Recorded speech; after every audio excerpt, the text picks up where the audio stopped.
All right, all right. Greetings and welcome back once again. This is Amuna, and I pray everybody is doing well. I pray everyone is doing well.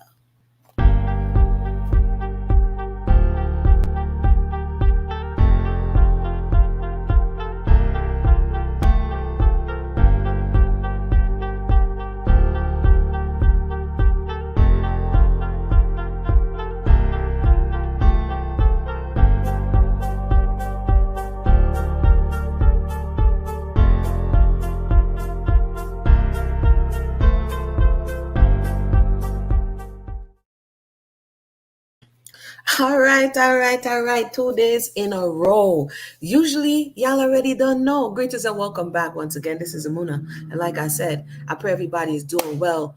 Oh no, I got the wrong one up. It's not the shocking truth. We came yesterday with the shocking truth. And today it is Call Me Mr. Garvey, grandparents of Garveyism. That's what we're going to talk about. And usually, when I'm getting the information fast and furious, I kind of have to get it out. And I didn't have time to do a pre record. So, thank you for your time, even though we are boogieing late at night. So, I am here and ready to have this conversation. Welcome, welcome, welcome. How's everybody today? Everybody all right? I hope everybody all right, right? This one is going to be interesting. Some stuff we may already know, but the new generation, and even myself, I'm learning as I'm going along, right? I don't know all things. I'm learning as I'm going along, and I just happen to like to share as I'm learning, right? And using some of the other information that I have learned over the years. So we read something yesterday, and for those who didn't see yesterday's video, you can check that one out after the one, yeah, right? But I was basically reading from this book that you see on the screen. And I was asking some questions. So I was like, Amuna, the information is there. Just get it. You understand? So I have gotten it. And some revelations, I'm going to put my glasses on. Some revelations have been revealed. Okay. Some stuff we may know, some stuff we may not know. Some stuff the new generation needs to know. So at any rate, it's important. You understand what I'm saying? I thought it had to be like the 80s because it looked old. And I'm not saying the 80s is old, but I'm just saying it looked older in the footage type. And they were asking Jamaican people about Marcus Garvey, and they couldn't say like, oh, me hear say was a good man. Oh, me think him did want things for black people. Yeah, man, Marcus. I'm like, is that all we can say? Is that all we can say? I mean, let's go. Let's go. So with that said, we here, all right? We're about to have the conversation. Because yesterday I was like, how come Marcus just like, he hopscotched over his parents? I'm like, why do such a thing, Marcus? We don't even get the backdrop. Even City let us know about Omariah, but Marcus wasn't letting us know. So being who I am, I'm like, all right, let's go get the information. So let's read what Marcus said. And then we're going to jump over to another text, someone who knew Marcus well. And they tell us a little something else about his parents. And then I did a little digging. I did a little cross-referencing. Good night, everybody. I did a little cross-referencing. And I found Mr. Malcus, not Marcus, Malcus birth certificate. Okay? I think I should start there. Should I start there? No, I'm going to go to the grandparents first. Maybe I'll make the birth certificate a different thing. Let me know if I should make the birth certificate a different thing, or we'll just put it all in this video, right? So I'm just going to read the first little excerpt that was said, what Marcus said, and then we're going to read from another text that gives us some more insight. He says simply, my parents were Black Negroes. My father was a brilliant, intelligent, and dashing, was a man of brilliant intellect and dashing courage. He was unafraid of consequences. He took human chances in the course of life, as most bold men do, and failed at the close of his career. He once had a fortune, he died poor. Like Marcus, if you want to say short and sweet, like you left us with questions. This felt like the One Love movie. Like, what do you mean he once had a fortune, he died poor? Like, what happened? I wanted to know what happened. So let me go ahead and read.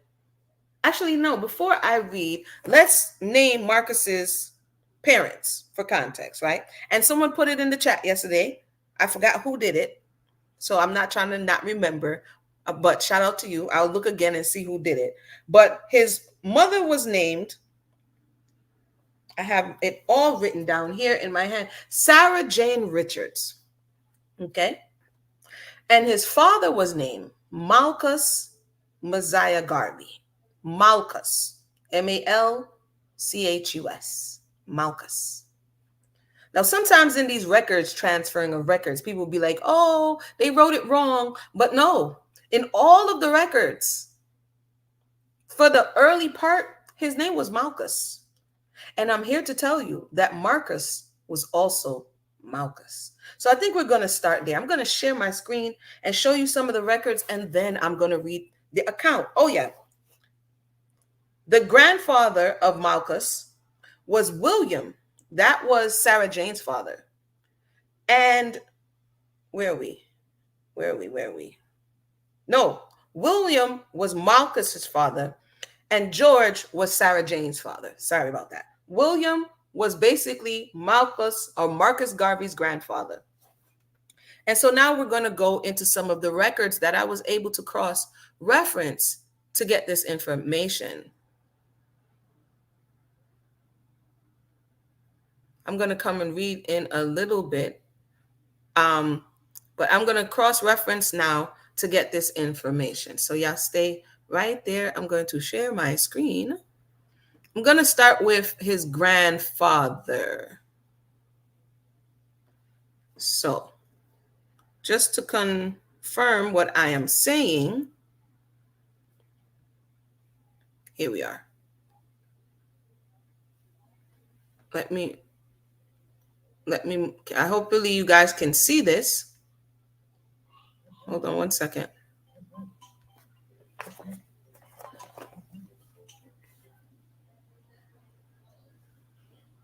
Give me 1 second here.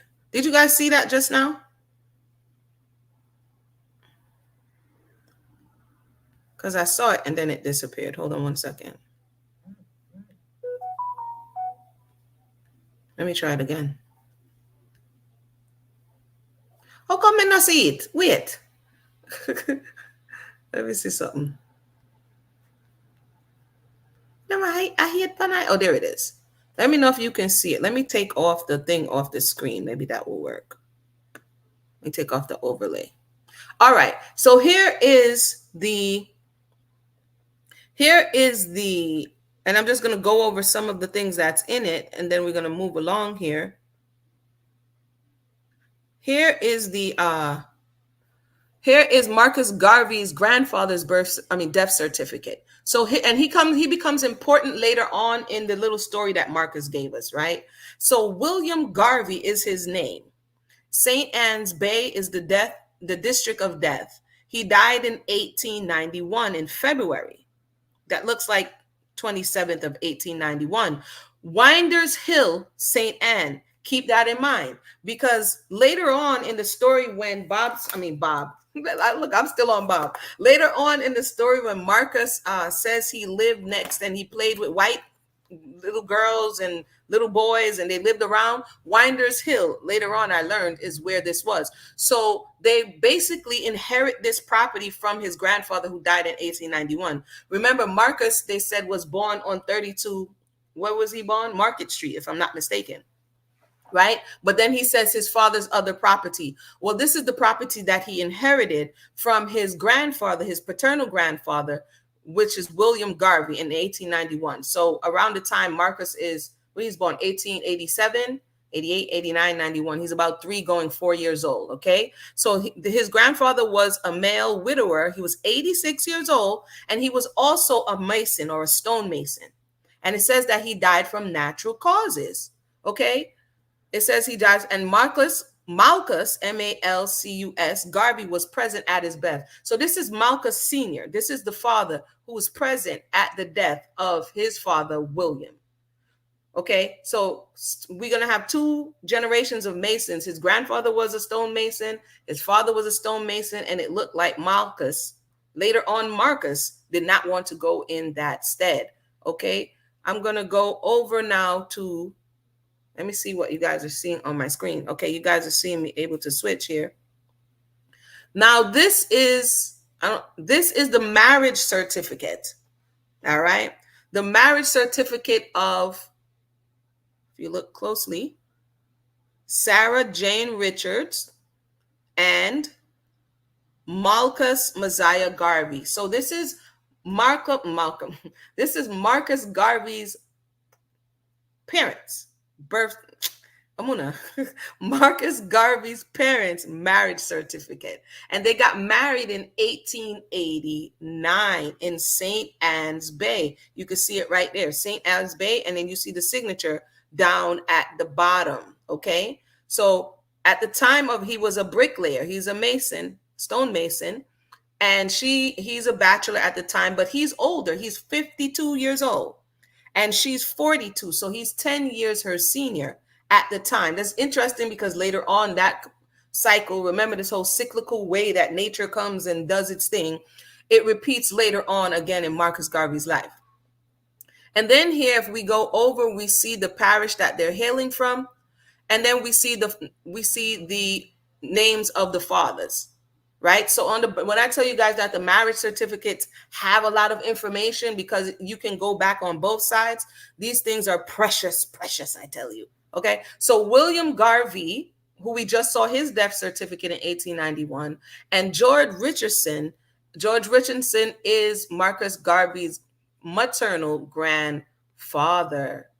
Okay, so this is confirming some information because Marcus did not give us none of this, at least not in this speech. Maybe he said it somewhere else, but in this speech, he just went right on to what he thought about them. So we're going to go on a little bit more. This is Marcus Garvey's father. And it's interesting now that the L turns into an R by this time. By 1920, it's no longer an L. Now it's an R. And Marcus Garvey passes away in St. Anne's Bay, St. Anne, in 1920 in April. So this is his father. He was a widower because Sarah Jane passed away earlier, and he was 83 years old. And again, it says, oopsie, that he was a mason, stonemason. Okay. If I'm not mistaken, that says senile there. So he was old, he was 83, and it says that his granddaughter was present. I think that says Adassa Garvey. His granddaughter was present because by 1920, Marcus is in America, if I'm not mistaken, right? And so his father passes away back home, and here we go. So we've confirmed so far, because I've seen some stuff. Sometimes I like to go to the source for the most part, because sometimes things are repeated, and then when you go to the source, they're repeated incorrectly. So grandfather is William and George. Mother and father is Marcus or Malcus and Sarah Jane. And now let's go to Marcus Garvey's birth certificate. Before we go here is his birth certificate. It was a while because I was looking for Marcus Garvey, couldn't find Marcus Garvey. First of all, his parents weren't married at the time of his birth, because if we can recollect, his parents married in 1891. So if you look for Marcus, Marcus Garvey's birth certificate, you shall never find it. You shall never find it. Why? Because at the name of his birth, when he was first born, it's under Richards. Just like here in America, if they're not married at the time of birth, it goes on the mother. So it is under Richards, Malcus Messiah Richards, until the parents get married. So at this point, Malcus and Sarah Jane, I don't know what's going on with the relationship, but at this point, do we see here? 17th of August, 1887, St. Anne's Bay, St. Anne. That's his birthday. Here we go. Malcus, M-A-L, I'm making it real big. I don't know if I haven't seen this, I wrote M-A-L-C-U-S, Messiah, a male, okay? District, St. Anne's Bay. That's his mother. You see name and surname, dwelling place of father. Anytime you see a line through it like that, you know what that means. You know what that means. So at this point, I don't know what's going on, But at this point, she's not his name, his father's name, the senior, is not on the birth certificate. So this is how I was eventually, after much digging, able to find it under his mother's name, Sarah Jane Richards, a laborer. But it does say, which is curious, it doesn't say the name of the father. Sorry, let me go back. It doesn't say the name of the father, but it does say that he's a Mason. Where we do that at? Name and dwelling of the father, it doesn't say. But then it says rank of the father, he's a Mason. So something is going on. I heard that he possibly was married already. I don't know. I heard that he married because he's 52, right? So something after Aguan. But for whatever reason, she told him what he did, but she didn't tell them what he was. I don't know, y'all. I'm just reporting what I find. Okay. I don't know. So signature of residence, Malcus Garvey, and which is another curious thing. Malcus is the signature of residence of the informant. So when you have to go register the baby's birth, this is getting even. I didn't see that part when I first pulled this up. Hold on, y'all. Our people. Look now. The person who's reporting that they're a witness to the birth is the father. But the father did not put his name on the birth certificate. But he did tell them what he did, and then he did sign Malcus. I don't know. I don't know what to make of that right there. Okay. And he registers later on the next month in September, the 6th of September. So here is Marcus Garvey's, Marcus Messiah Garvey, national hero birth certificate. So there's some question of, is his name Marcus or Malcus? Much like Omariah, who later changed to Amariah. In the beginning, his name was Malcus. Okay. Now, I've heard some other information. This is just a little backstory for questions that I had when I was reading. Okay, because Marcus ain't go into it, and then we're going to read a little bit more about his father to make sense of the things that he said. They also had children together. Okay, I'm talking about Sarah and Malcus. They had children, but as many have said, I've heard 11. I only found 6. I'm not saying others don't exist. I'm just saying I only found the birth certificates of 6. Okay. So there was Indiana, which was the only girl that's said to have survived beyond childhood. And she was born in 1883. So we at least know that something is going on a good 4 years before Marcus is born. In 1883, his eldest sister is born. In 1887, Marcus is born. In 1891, Rosanna is born. In 1892, Grace is born. In 1890, a baby named Bridget Drummond is born. And all of the above mentioned, except for Indiana and Marcus, passed on in childhood. There was another child named Simona. I found her death certificate, not the birth, so I don't know who her mother is. However, Rosanna, Bridget, and Anne, all 4 of his other sisters passed. So, there was a lot of loss in the family, it seems, early on. So let me go ahead and release my screen. And let me see here. I think I showed you what I needed to show you for that. Let me release my screen on that. And then, so let me come to the comment section before I get into this reading real quick.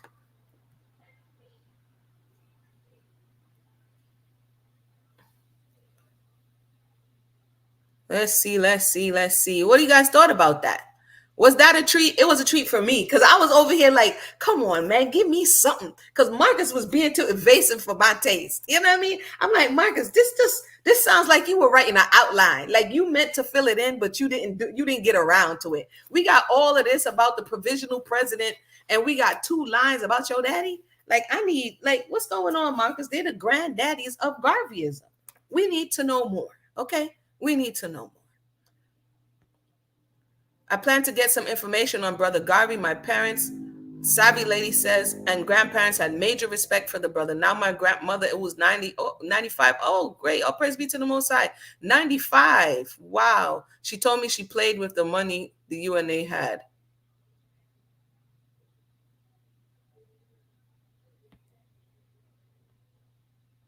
My email is always in the box. If anybody needs an email, it's always in the box. If you go in the description box, you'll see my email. So, was Marcus and Bob from the same area in St. Anne? I think Marcus' area was like St. Anne's Bay, and Bob's area was 9 miles. And to my understanding, St. Anne is kind of a big parish, and so it's not the direct same area. St. Anne's Bay kind of used to be like the capital portion, and that's where Marcus was from. Yes, I agree. The witness on the marriage certificate is very important. I found you're right, Devin, because when I was doing my own family research and I was skipping over some stuff and I kept staring at the marriage certificate and I realized that the witness on it was also my aunt, my grand aunt, right? So it was my grandmother's sister, my great grandmother's sister. And it clicked. I was like, wait a minute, her sister was in Panama. So definitely I would look at the witnesses, who's witnessing it. And in this case, even on the birth certificate, who's reporting the birth? Now, how is Malcus Sr. reporting the birth but not putting his name as the father? I don't know. I've read another place that he was married, and maybe there was some reason why he didn't report himself as the daddy. Greetings, everybody. So Marcus was from the same, yeah, they're both from the same area. Do you see that cursive? They stopped. They, if you don't know how to read cursive, like they're not teaching the youth in school, how are you going to decipher this stuff? Their handwriting, except for a few ones, I was like, who wrote this? Because they ends and they U's was inverted. But other than that, it like keeps your ability to decipher penmanship on point.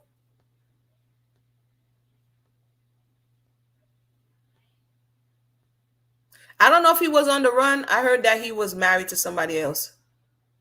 Yeah, the father's name is not there because he's not married, but he's reporting the birth. He's reporting the birth. So what did I take away from that before I continue to read a little bit about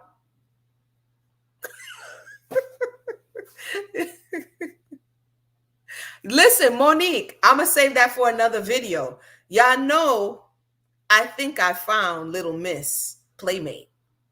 But that's another video because I had to do the grandparents of Garveyism, right? I was like trying to go to sleep like Garvey, trying to think about what he was going to do on the ship. And I was like, man, just go to sleep. And I'm like, no, who is Little Miss? I think I found her, or 1 out of 2 based on another book report. But we're going to have to do that in the next video. We're going to have to. So essentially, he has these children aforetime. Let me see how many children. He has child in 1883 and 1887 with her. And then by 1889, he gets married. And all the daughters he had after that, they were married.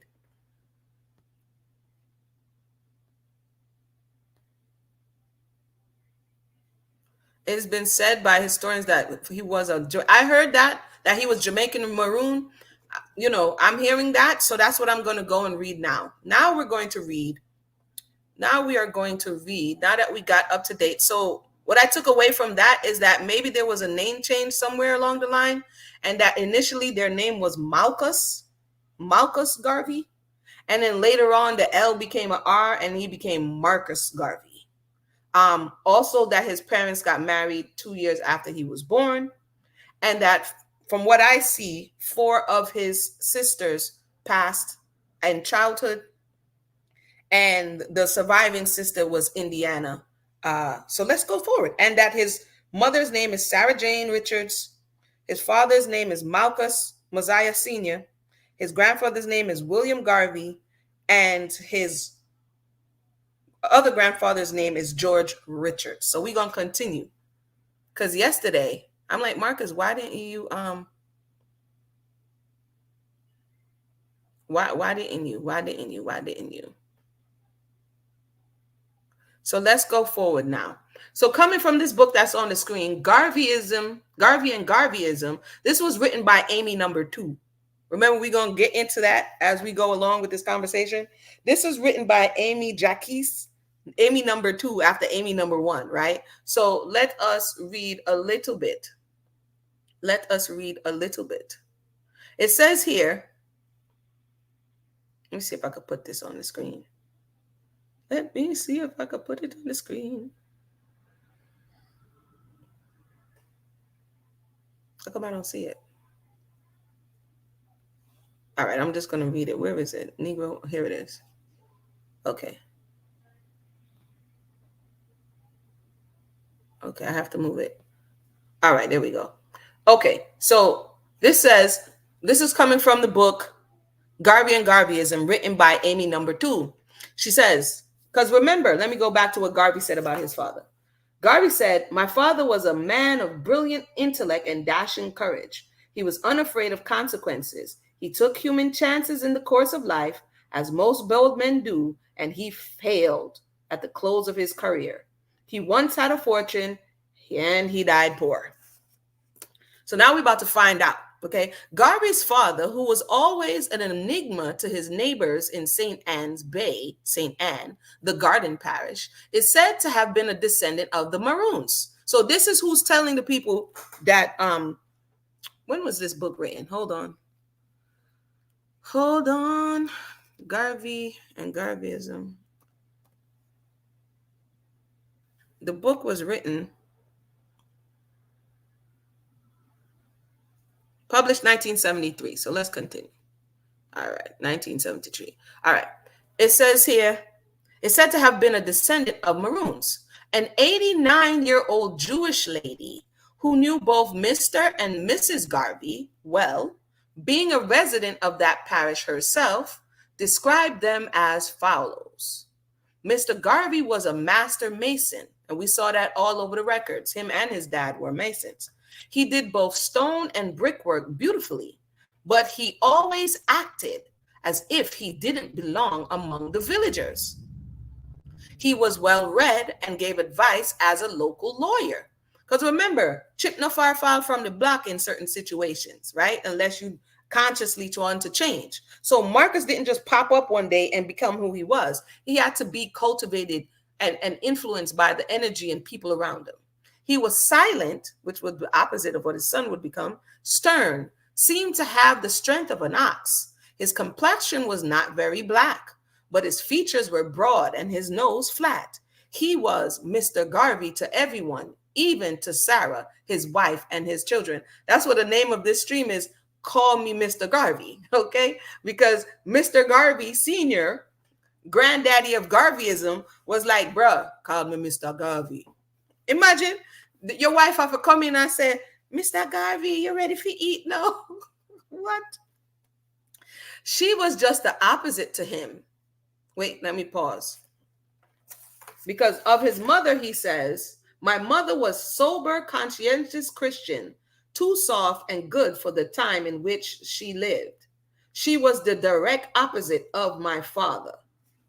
So here it says she was just the opposite to him in every way. She was of the most beautiful black woman I've ever seen. And this is what they're saying, because we're still quoting the Jewish old lady who is 89 years old, okay, who was living there. So which shot were they? She had European features. Her skin was black and soft as velvet. Her eyes jet black, large, liquid, and sad. I wonder why. Her voice was gentle. She had a lot of loss in her life. In addition to Marcus Garvey's father, she had a lot of loss. She lost a lot of children. Okay. Her voice was gentle and caressing. Her figure well-shaped and erect. Dang, Jewish lady, were you watching? Were you paying attention to Mrs. Garvey? She was a regular churchgoer at the Wesleyan Methodist Church. And Marcus told us that, didn't he? I think he tells us that later on. He tells us that his parents attended that church. He says here, he's talking about the minister. He had 3 girls and 2 boys. The Wesleyan minister, another white man whose church my parents attended, also had property adjoining ours. So Marcus also says that the Wesleyan church is where they went. Mr. Garvey only attended funerals, which were not often. Mrs. Garvey used to make delicious pastries from coconut guava, etc., and sell them as Mr. Garvey took jobs when he felt like it, and would rather lock himself in his room and read. How did she know all that? I'm just saying that must have been the word on the street. Okay, this strange union brought forth 11 children. This is now what Amy Garvey is saying. Like I said,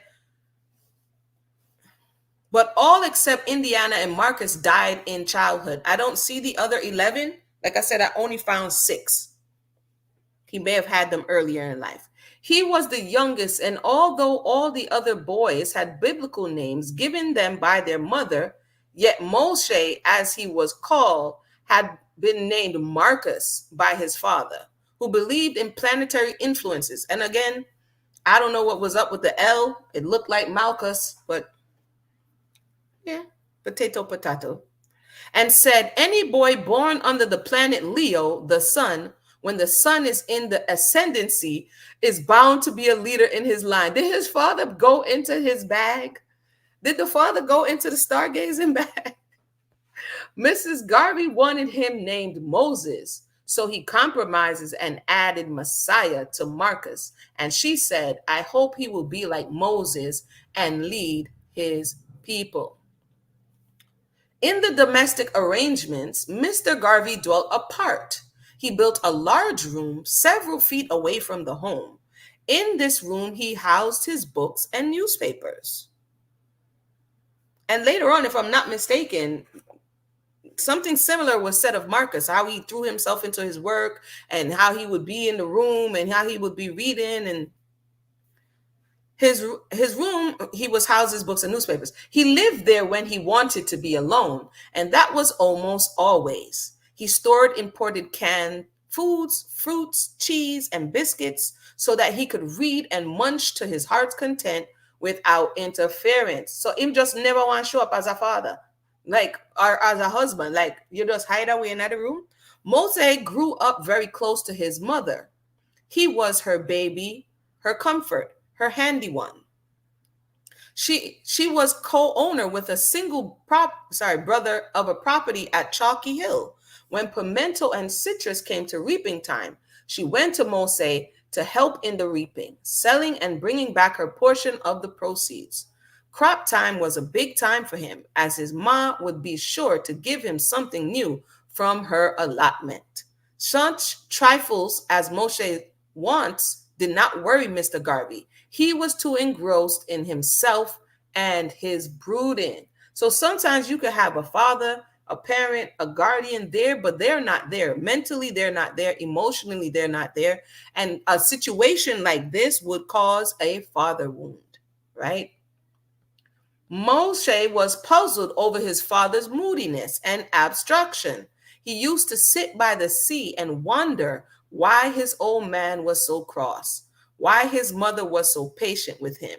Would he ever have money to go on one of the big ships which took longwood and pimento to Germany, sugar and citrus to England, and bananas to America? So this is escapism now. The place that I'm living in, I don't feel comfortable. Your mother's your only comfort. But the authoritarian father, which he said was, later on, he says his father was, what did he say? Severe, firm, determined, bold, and strong, refusing to yield even to superior forces if he believed he was right. So for a child growing up, this type of father may create some anxiety, may create some desire within you, or it may shape you in the way in which you were shaped. All of these things to be considered. He longed to see the people and places he read about in his father's books. Everything seemed to move so slowly in the town.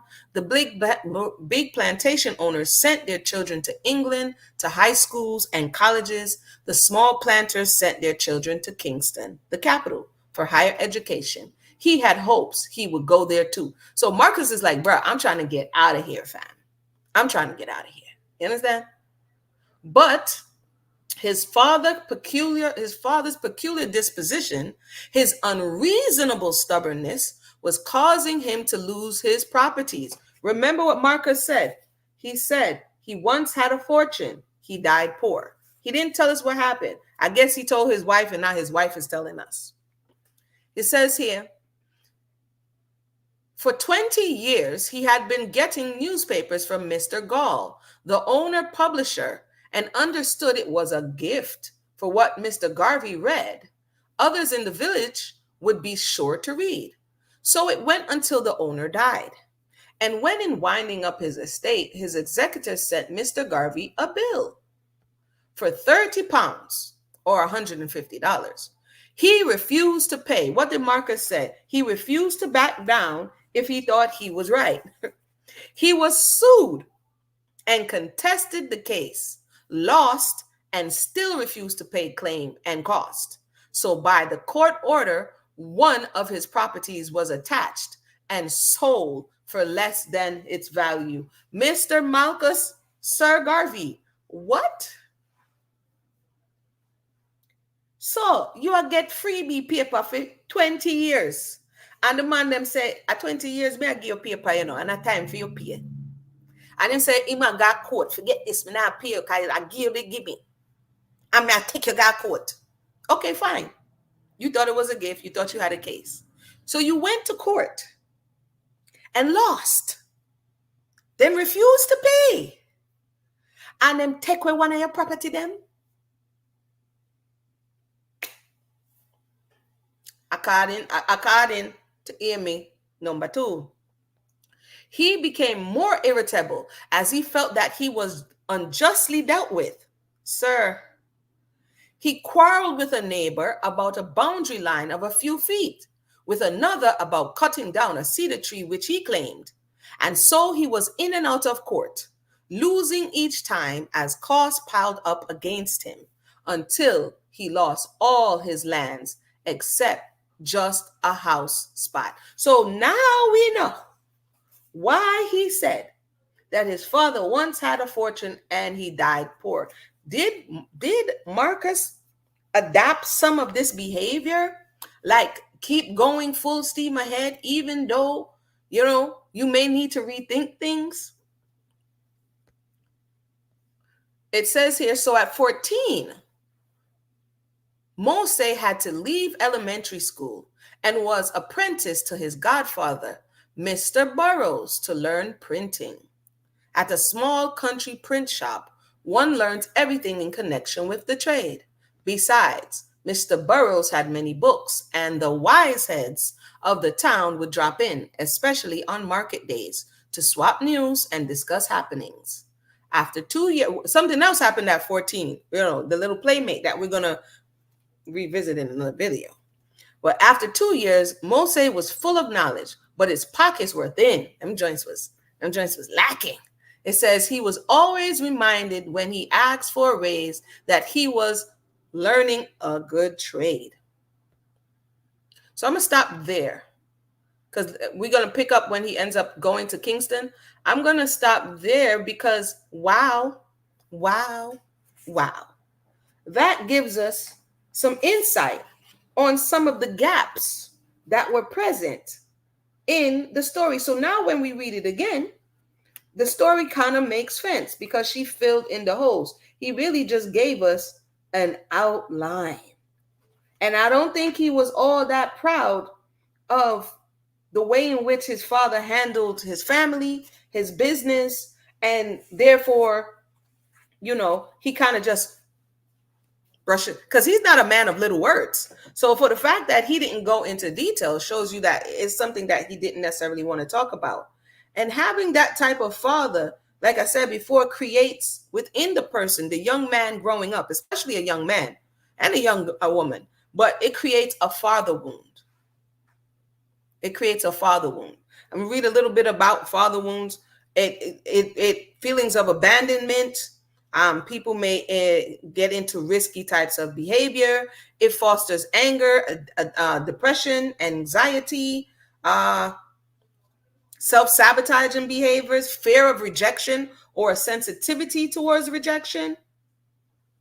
These are some of the things that might develop because of the type of father that he had. If she said that he sat by the shore wondering, what was going on, what was wrong with his father. So to a certain degree, his mother may have had to overcompensate for the lack that he was experiencing on the other side. I'm going to come to the comment section Actually, let me show one more thing and then I'm gonna come to the comment section, which is there was a question of the whole Malcus thing. So when they made, and come to find out, Siaga was the one, Edward Siaga, that nominated Marcus to becoming a national hero. I found that interesting. But here is the article. There was an article in the Gleaner in 1987 asking the question about the spelling of the name.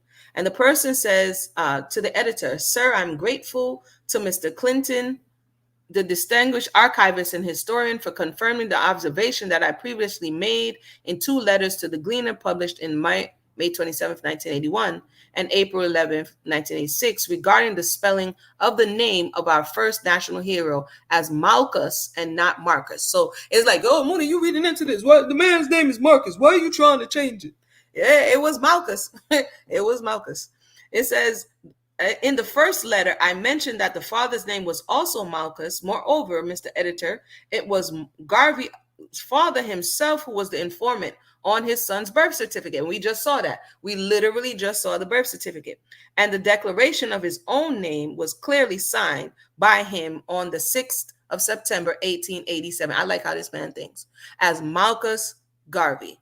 It appears, therefore, in answer is the question in your editorial of the May 23rd, 1987, that the choice of name was deliberate and not an error on the part of the registrar of the day. While not wishing to prolong the discussion on what perhaps may be regarded as a minor matter, I'm just curious to know at what stage in the national hero's life did the name change occur? And that's a good question. If you were born Malcus and your daddy name was Malcus, did you change it through all? I don't know. Did he change it because of all the court proceedings? It's a possibility, because now we know daddy was in and out of court. I mean, Sir Garvey. You know what I mean? But let me come to the comment section. That was just a little extra tidbit, a little something I wanted to throw in there. You know what I mean? For those who just joined us, we were reading from Garvey and Garveyism. I'm going to come to the comment section real quick. And then, if you have any questions or comments, feel free to let us know. Come on, y'all. This information is fire. Come on. Yeah, can we get some fire emojis, some book emojis? I mean, come on. It's the regular Marcus Garvey was born in 1887. Now, we wanna know what is going on. What shaped the man? What was the environment that caused this man to do and become who he was? Something had to precede the conversation. We like to go to when the glow up happens, but there's always something in the back of the conversation that leads to this glow up, right? And that is also very important. Let's see. Naja said they procreating. Yeah, I mean, back in the time, you ain't had no internet and you ain't had no TV. So be fruitful and multiply. I have an old spirit for a young woman. That's funny. Me looking through your glasses. That's funny. Marcus loved Brownings. We're gonna see.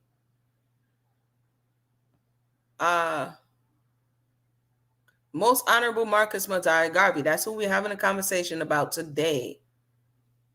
I don't know why YouTube is hating on the kid. I don't know why YouTube is not sending the notifications. If you see that it says I'm gonna go live, just put the notify me, even if I'm not live yet, and then it should send out a notification. Thank you, Rasta in the city. Get the likes up. Get that likes up. So this information could go out. I saw his son. There was a video from 7 years ago. I saw Dr. Garvey, which is Marcus Garvey's youngest son. At the time, he was petitioning Obama to, expunge Marcus's record to posthumously correct the record, right? And so that was interesting watching that interview of his son looking to set the record straight.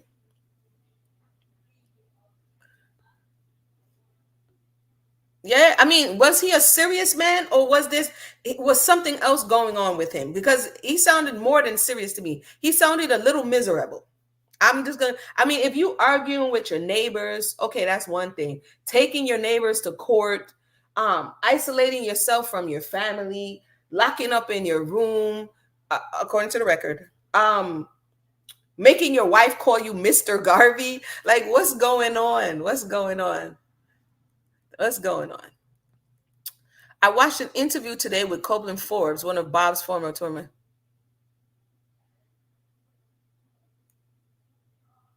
Oh yeah, so they was all into that. Asked Bob what's his zodiac. He met Bob. Bob asked him. Well, we do know Bob was over there, in reading hands. So that's not too far from him, based on what was said of him in times past.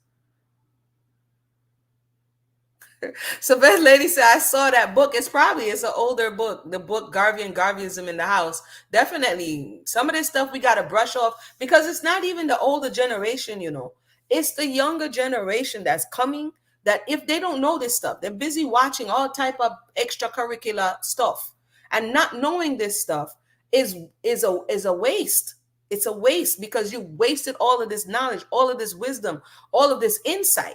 When you look at other countries and other societies, they have the insight of the past so that they can use it to kind of help the younger generation navigate.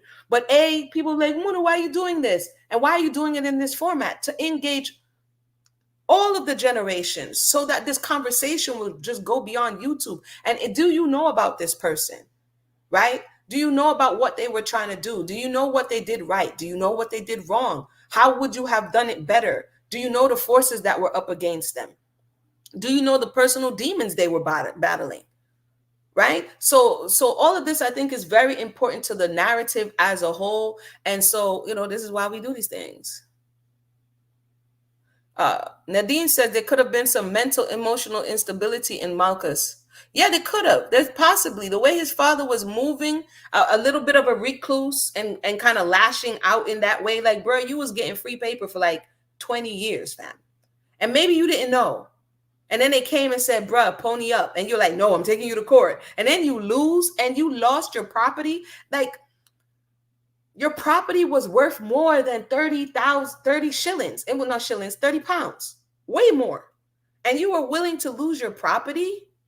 Remember, the property we just looked at, that came from his father, we're going to read later, was the property that Marcus would later meet his playmates, right? That's where he lived after they left from Market Road. So, yeah.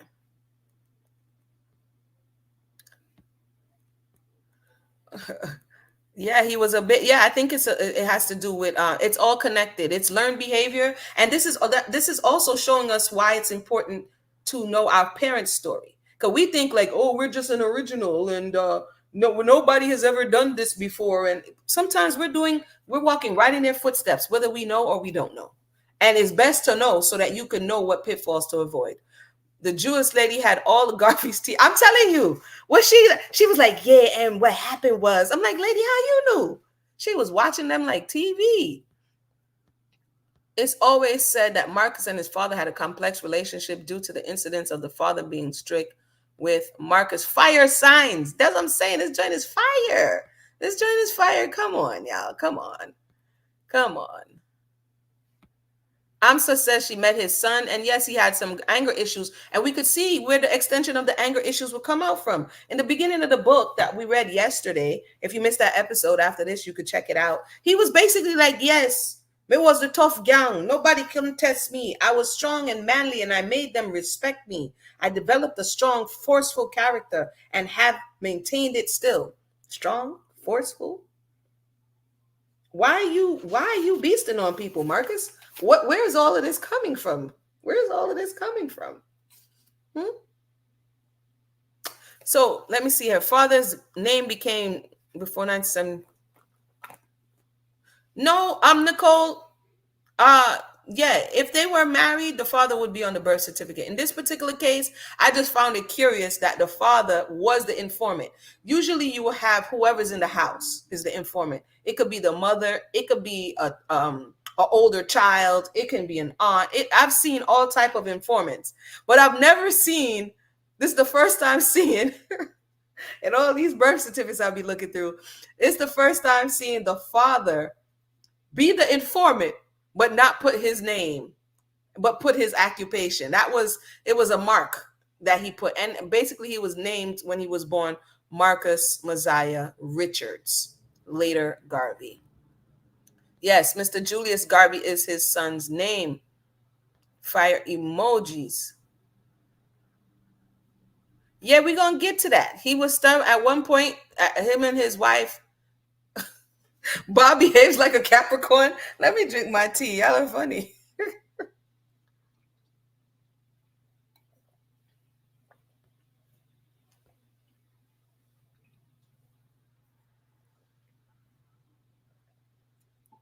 This makes sense. Some of my uncles and aunts that died very young in the 40s and 50s had my grandmother's surname on their death certificate instead of my grandfather's last name. Yep, it all depends. If, as we see, his parents married after he was born, 2 years after. So, that they start changing the name going forward. But at the time of birth, he was Richards.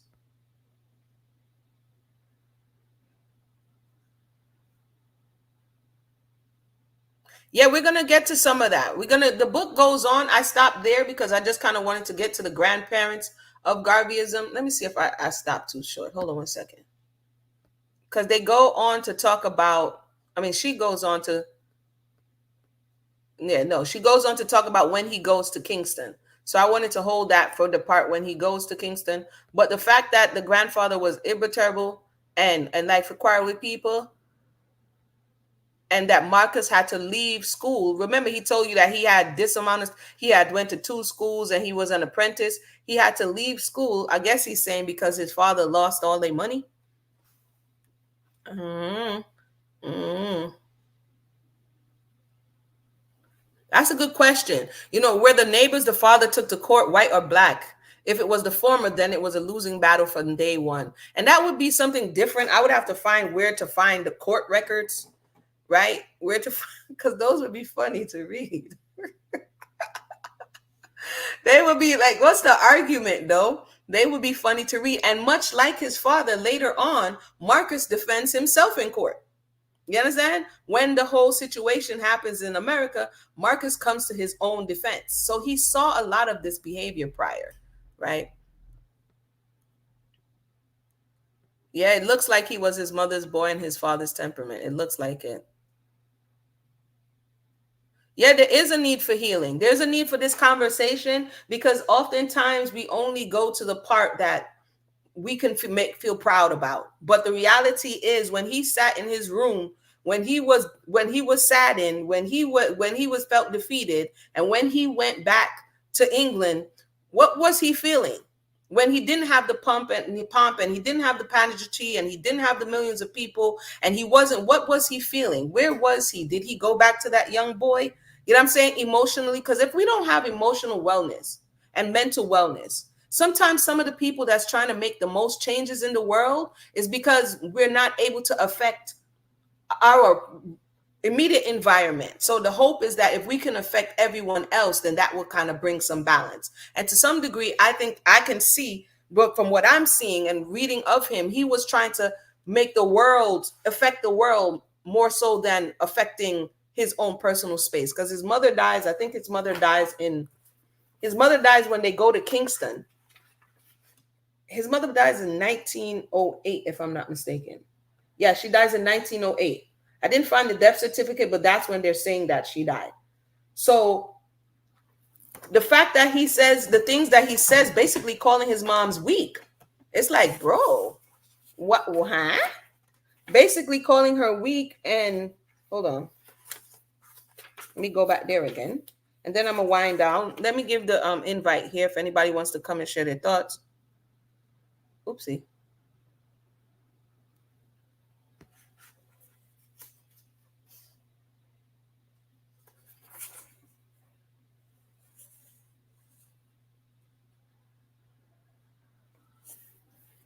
To me, the way he wrote about his parents was just like he did the needful. Like, let me just give him a shout out real quick and then move along. One paragraph, and I'm on to other things. I don't really have that type of time. It's like, wait a minute now. His mother was too soft and good for the time in which she lived. That she would take a blow and turn the other cheek. And it was said that, and I read it. Wait a minute, there's another book. I read it. The Negro with the Hat is the other book that we're going to be reading from. That basically his father was not only emotionally abusive, according to them, that he was also physically abusive. Let me see here. And so this is where he's talking about she can take a blow and turn the other cheek. Because who else would be trying to hit her? Right? Who else would be trying to hit her? So I don't know if he's alluding to that sometimes. And again, I understand Marcus's position because you're talking about your parents and then you don't want to talk about them in a bad light, but you also don't want to be dishonest about the whole situation.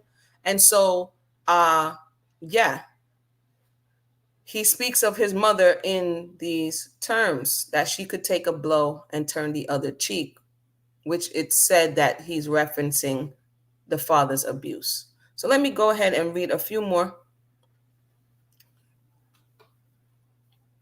Marcus is doing too much. We just got started. He ain't doing enough yet. We ain't doing enough yet. Hey. I know very little of Marcus Garvey. I'm interested to see how he was able to get the funds to travel to England and Edinburgh, Scotland. Are you familiar with James G. Spady? No, he had a book. He had this one book called Marcus Garvey, Jazz, Reggae, Hip Hop. It's a must read as it references interview to people who know him. Let's look up the book now, shall we? Kevin, thank you, Kevin. Let's see here. Marcus Garvey, Jazz, Reggae, and Hip Hop. And if anybody has anything to say at this point, let me know. If not, see you for who I think I found. Here's the book. Let's check it out here. It's upon Amazon. I'll read a little of the backstory on the book. Thank you for the reference. I'll read a little backstory on this book real quick.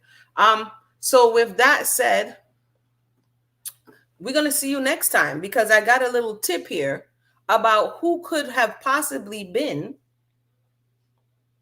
as Marcus put it, his little playmate. Because I was like, we need to know. I mean, just for clarity, you know what I mean? Who the playmate was. So according to another book, they have identified the family of the playmate. And we will come back next time. We're going to leave this here. And we will come back next time to explore more about what was that next injury now. Because the initial injury was the childhood injury with his father. And now he has another injury of rejection coming from those who he thought he was friendly with, right? And we're going to see that this affects him later on and how he responds when people reject him.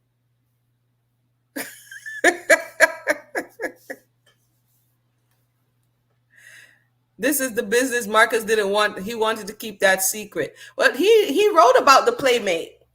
So people around would have known who this playmate was. You know what I'm saying? He wrote about that. Like, to me, it's like, why did you write about it if you didn't want anybody to know? So he kind of wrote about the playmate. But again, I don't think this is Marcus's full autobiography. It was like an outline. He was just outlining and he just didn't get around to finishing because this it ain't adding up. It ain't adding up. But according to his wife, he shared some information with her, and that's what we are going to. Listen, y'all.